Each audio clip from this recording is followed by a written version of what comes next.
Hello, good evening, what's up? Let's talk about the X-Men. X-Men 97 is so fucking good, you guys.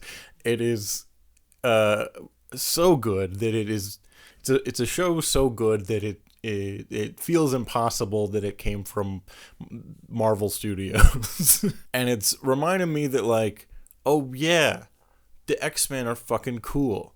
And it's insane that Marvel has been as successful as they have, like Marvel Studios and the MCU has been as successful as they have been without any of the X-Men characters.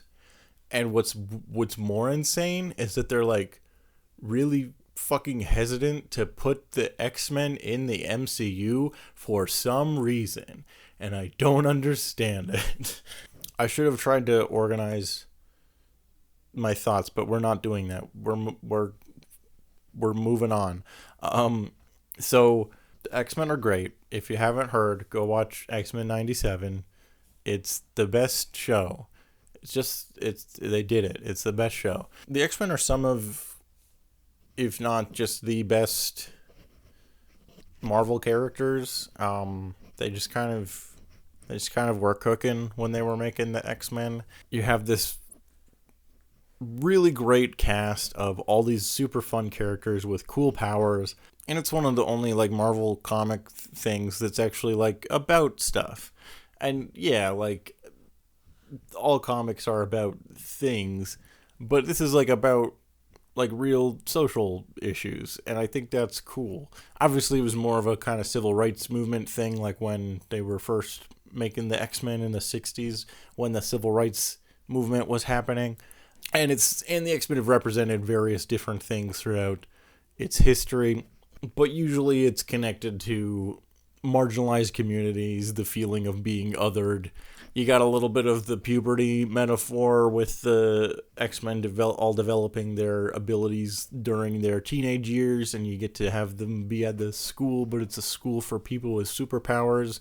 It's fucking great, and it's crazy. It's crazy to me that I feel like Marvel's kind of forgotten about this. I've forgotten about how much I like the X-Men, and boy, was I glad that X-Men 97 came around and slapped me in the face and was like, X-Men are cool, don't you dare forget it. Just the relationship between Xavier and Magneto is so much more interesting than any hero-villain dynamic with pretty much any other Marvel characters. Like, I love me some Green Goblin, but you know, he's basically just an evil guy. Like, he doesn't, as great as like Willem Dafoe's Goblin is, for example, he doesn't have the depth and intrigue and relatable and kind of interesting political views of Magneto. Xavier and Magneto are great, and they're cool. Both versions in the movies are really, really well done, and you kind of get both sides of their arguments. Xavier's an idealist, and he wants to believe, and he wants to try to fight for a world where people can live together in peace and not hate each other. And Magneto is a realist and a Holocaust survivor, and he's like, my guy, that's never gonna fucking happen. And you're like, yeah, he's kind of got a point, actually. Was Magneto right? Maybe. Yes. And that's just the main two dudes. Then you got a whole bunch of other characters who are all really cool and interesting, and not just Wolverine. I'm talking about Rogue. I'm talking about Nightcrawler. I'm talking about Mystique. I'm talking about Storm. Fucking Storm is so cool. Where the hell is Storm? Anyways, I could go on and on about the X-Men forever, and but I wanted to talk more specifically about why the hell are they not in the MCU, and what is Marvel doing? I think, and they've held off for so long now that I think they just kind of have to reboot their whole damn universe and put the X-Men front and center, because what the hell are you doing otherwise? Now, the current phase of Marvel, what even is it? Is it phase 4 still? Have we moved into phase 5? What are the phases anymore? What is anything? who cares about any of the movies and stuff coming out anymore? Like, I don't. But one of the many problems, the main problem of the current era is just that they didn't have a plan, which is like, come on, guys. Come on. Make a plan. That should be this isn't rocket appliances here. Another major kind of problem with a more specific problem with this sort of phase era of Marvel is that there was no jumping on point. Infinity War and Endgame worked as a really great finale, and they're not perfect, but they do a hell of a great job of combining a huge amount of characters into one cohesive story and giving several of the major characters like satisfying endings, and it works pretty well as like an ending for the Marvel Cinematic Universe. And then they kept going, which would be fine. And this is we're adapting stuff from the comics, which have been going for decades. So there's more stories to tell, and there's more potential for interest. There's more potential for stories. There's more money to be made. But that doesn't mean you can't do it well and continue to do it well, because they have done it well up to Endgame. And then they kind of, I don't know, forgot that you need to make a plan, they forgot you had to plan stuff. But I think one of the big things that they needed with this newish era is to have like a jumping on point, like a movie that you could just watch without having seen any of the previous movies, and get what was happening and be able to follow it from start to finish, and then from there be like invested to see what was going to happen further. They had a few movies that like could have theoretically been that, but they weren't. Like Shang-Chi, for example, could have been a like standalone thing where you can start here and learn what Shang-Chi's deal is and then go from there. But that movie was like steeped in lore from the Ten Rings, and what are the Ten Rings? I still don't know. And like Abomination had a random cameo for no reason in that movie. Wong was there briefly. Fucking Trevor from Iron Man 3. Remember Trevor from Iron Man 3? He's in this movie. You got to know who he is. And so it still had all of the problems that have been becoming more and more of a problem with the Marvel movies, is that there's like so much continuity to know at this point that it's impossible to catch up, or it's extremely difficult to catch up, and it's not even that satisfying when you do. So that's part of the problem.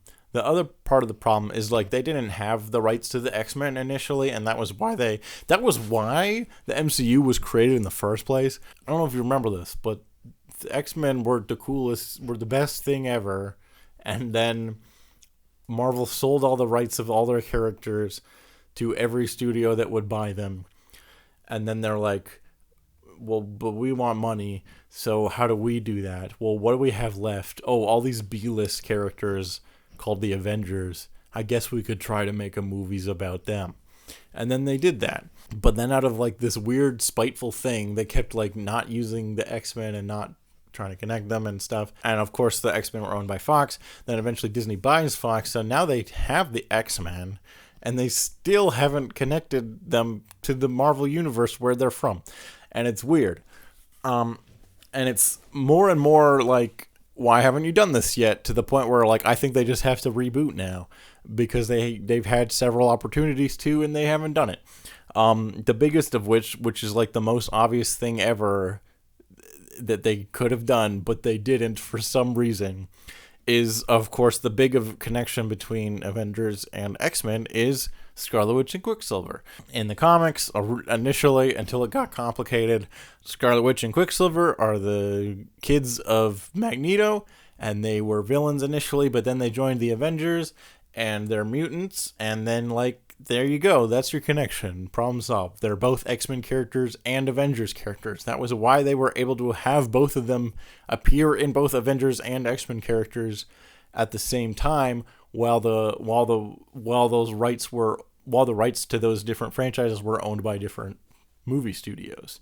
So there was like a connection right there. And then they made a WandaVision show and they put Quicksilver in the WandaVision show. And I'm like, cool, this is how they're going to tie in the X-Men. And then they didn't do that. And I will never forgive them.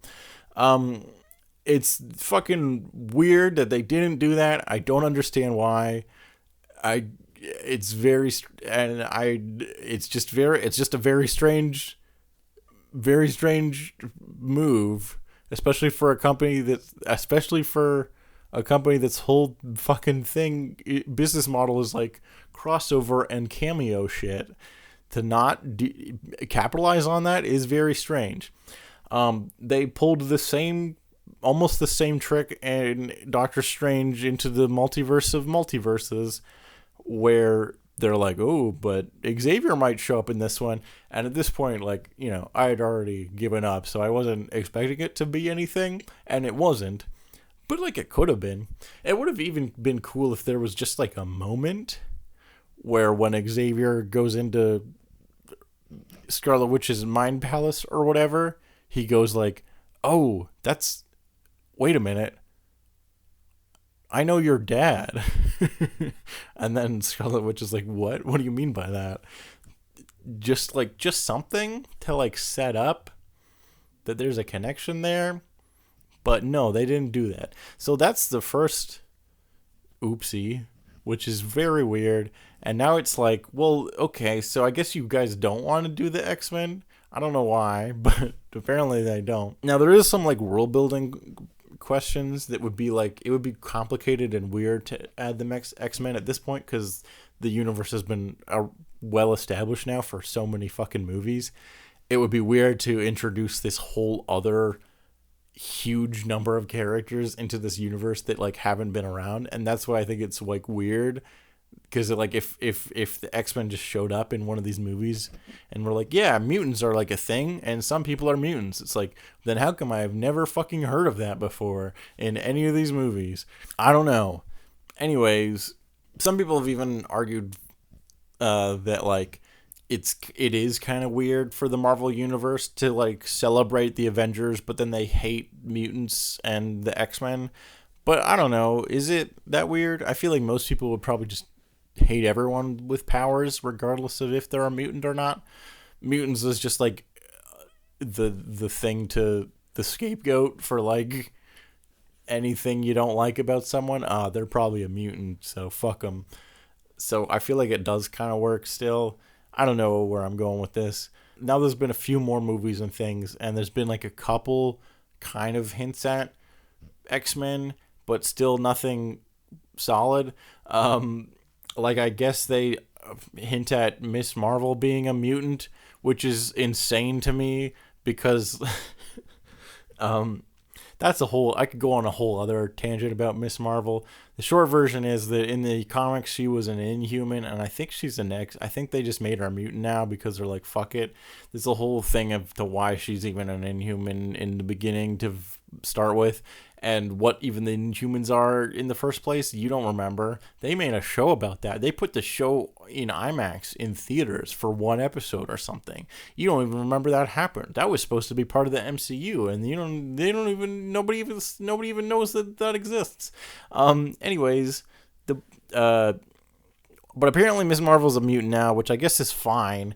But what I'm more concerned about is like, well, how about we make like Scarlet Witch and Quicksilver as mutants again, because there was a part in the comics where they like they weren't mutants anymore, which is like, well, if we're gonna make characters that weren't even mutants initially, like Miss Marvel, into mutants, then can we at least put the characters that were mutants initially back into being mutants again? I don't know where that stands currently in the comics, because I haven't read all of the comics that are there.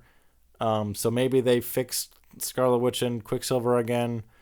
But I don't know. My point is, it's weird if Ms. Marvel is a mutant, but the characters that are mutants are not mutants. Does that make sense? Anyways, so that's like something that like, oh, maybe that's how they're gonna bring in the X-Men. It's like, well, what are you even? How about you bring in the X-Men by bringing in the X-Men? How about you don't make other characters into X-Men and then make that into how they make the X? Just put the X-Men in the thing. The thing I'm finding frustrating too is that like, I really do actually want to see the X-Men like be interacting with the established MCU characters. I think there's a lot of fun stuff you could have been doing by having the X-Men just be a part of the Marvel universe, like how they're fucking supposed to be. I want to see Rogue steal Captain Marvel's powers. I want to see Rogue start off as a villain and suck her powers away.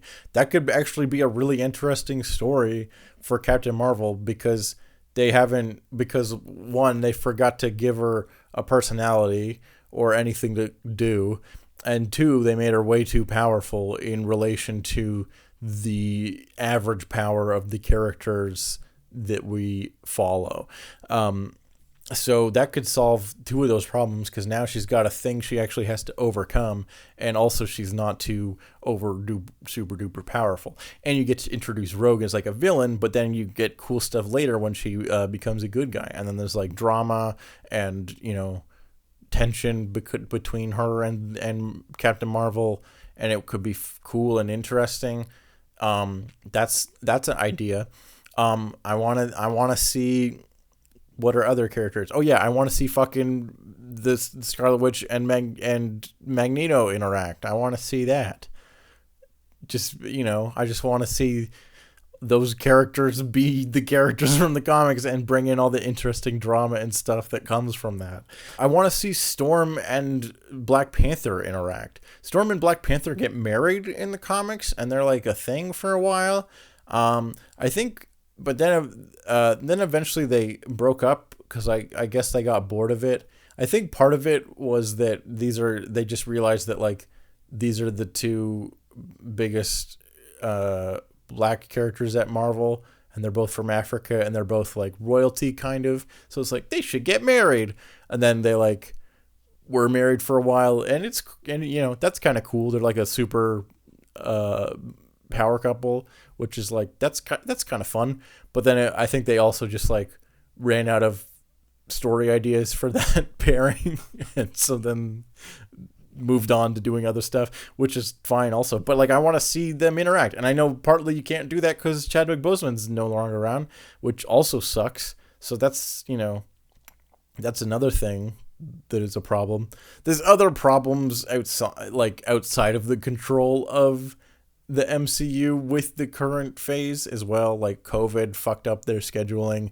The Disney Plus launch like really fucked things up because then there was all these shows, and the shows were all coming out so fast that they didn't have time to make any of them good. There's been a lot of problems going forward, but like I want to see more X-Men shit. I want to see a scene where fucking Storm just lifts Mjolnir casually and doesn't even realize that that's a big deal because she's already a goddess of thunder essentially. And then you could have like a scene with Thor being like, all right, who even is this lady? And she can lift my hammer too. Is there anyone here that can't lift my hammer?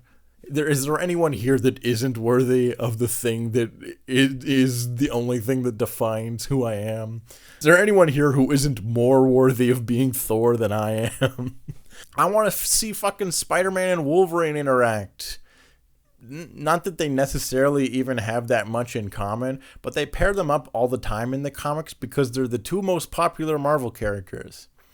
I don't know if that's still technically true because Iron Man is pretty up there, and you got your, I don't know, who else do people like? Ant-Man, your Ant-Mans or whatever, I guess. I don't know.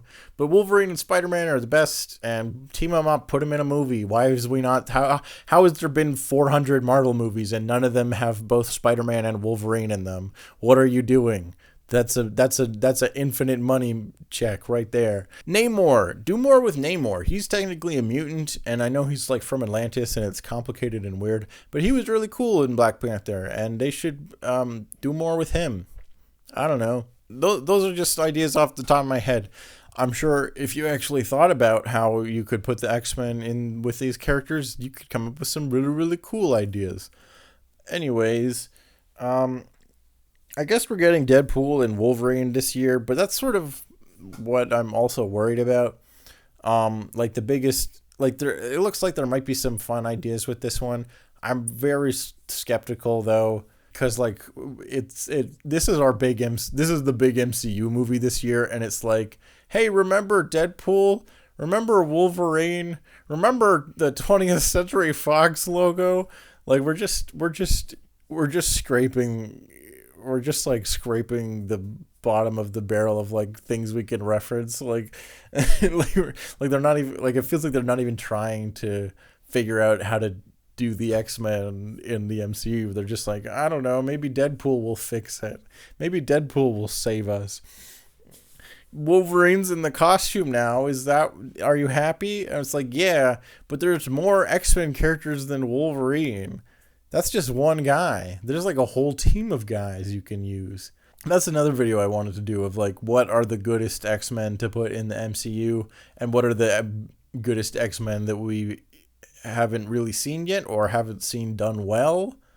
So maybe I'll do that next. Yeah. That'll be next time. Was that all my points?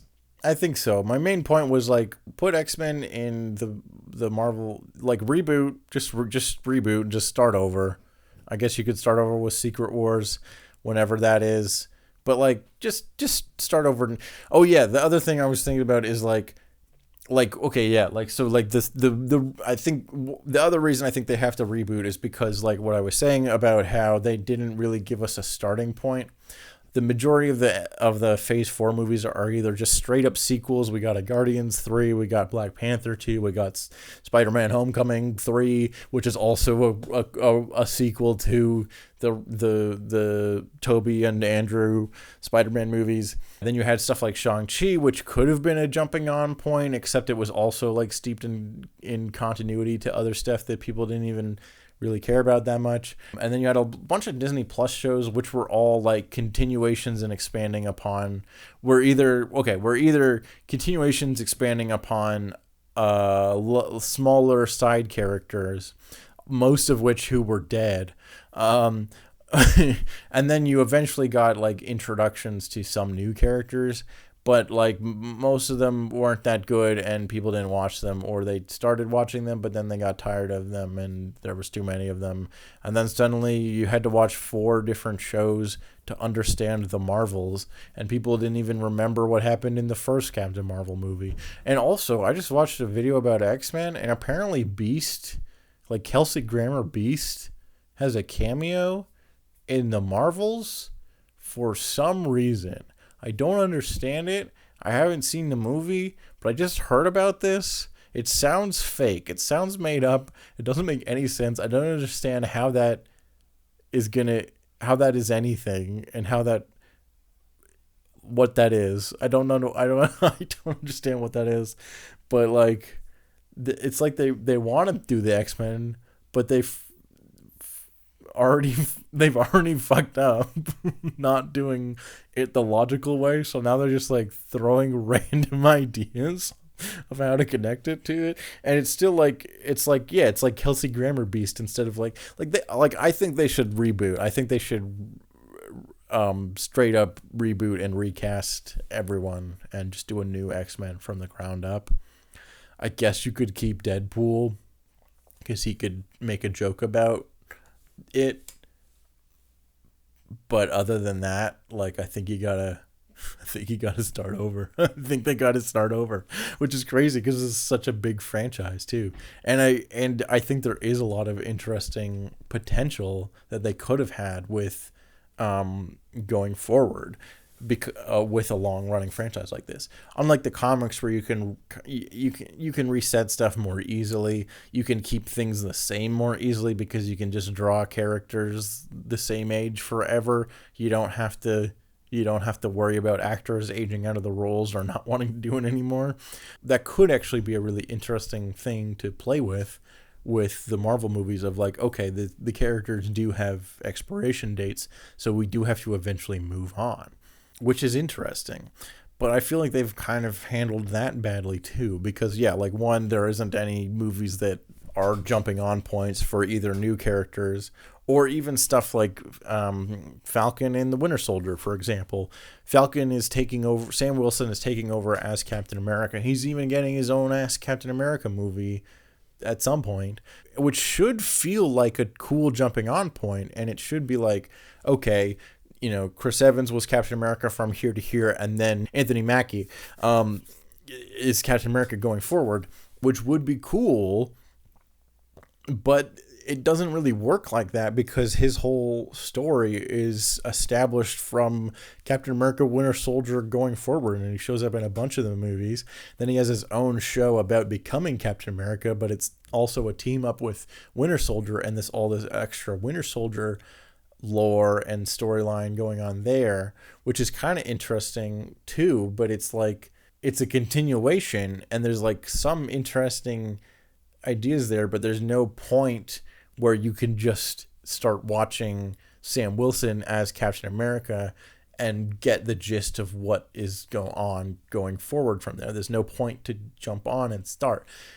You had your first arc with the Infinity Saga end, but then the next arc didn't have a starting point. So there's no way to like catch up. Other long-running franchises like Doctor Who, for example, have like solved this problem by building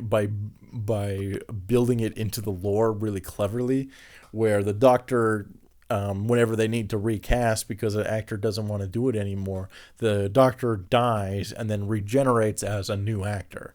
It's kind of like the biggest brain genius level intellect move you can do with a long-running franchise like this. Because yes, it's technically the same character and there is technically lore and references and stuff going back like 60 years now or something like that, which is crazy. But at the same time, you can kind of pick whatever actor you like and start with the first episode where they show up and get the gist of what's going on just from that jumping on point. Like the most recent new season just started with Chudigawa as the Doctor, and like you can start with the first episode of him and just start watching from there, and he tells you everything you need to know about the Doctor and you get the premise. Also, every episode is pretty self-contained as its own little adventure, and yes, there is ongoing story arcs and that kind of thing as well, but for the most part there's a lot of just standalone fun adventures, which makes it easier to jump in or jump out for the show as well. Like, and you also have the companion who goes along with the Doctor, who's like a regular ass person who just gets to come along with the Doctor on adventures, and all of that is cool. And it's also really smart because then you have a person that the audience can relate to, who's just a regular old lady like you are, and you get to become best friends with the Doctor and go on adventures with them. And it's smart and it works, and yeah, like I said, you can jump on. There's several points where you can start watching the series and get about as much out of it as anyone who's been a long time fan. Like you can follow what's happening, and it gives opportunities to create new fans who will then be interested to go back and further and watch the previous stuff as well. Weirdly, Spider-Verse has kind of been doing this a little bit. Like they've kind of been doing this a little bit with the Spider-Man, where like you can watch Into the Spider-Verse and it works completely as its own story. And then when we get to the second one, there's like all these crazy references to other Spider-Man movies, but you can, and shows and games and stuff, but you can also kind of just watch it from Into the Spider-Verse and then Across the Spider-Verse and just those two movies. And there's enough going on with just Miles and his main core cast that you're still going to have a good time. But those movies are just really, really good also. So that helps. That's a big help. Where's I going with this? Oh yeah, they didn't do any of those things with the MCU, and it all comes down to just like, you know, corporate greed and them forgetting to plan stuff. which seems like a really obvious thing to do, but oops, they forgot to do that. So yeah, that's why I think they should just call it and reboot and focus more on the X-Men and focus more on X-Men characters that we haven't really seen much of yet, because that would be a cool way to get people on board. Also put Spider-Man and Wolverine in a movie together. What are you doing? I talked too long about Doctor Who there for a bit, but my point is the X-Men are cool, and they've been squandering their potential for too long. For too long, the X-Men have been not taken seriously like they should have been. For too long, mutants have been second-class citizens, and it's time for them to follow Magneto and rise up and destroy all the humans. Just kill them all. Kill all of them. Kill all the men and all the women and all the children. Kill too. Just slaughter them like the animals they are. Let's start the mutant revolution and murder Kevin Feige. Okay, I'm going to bed.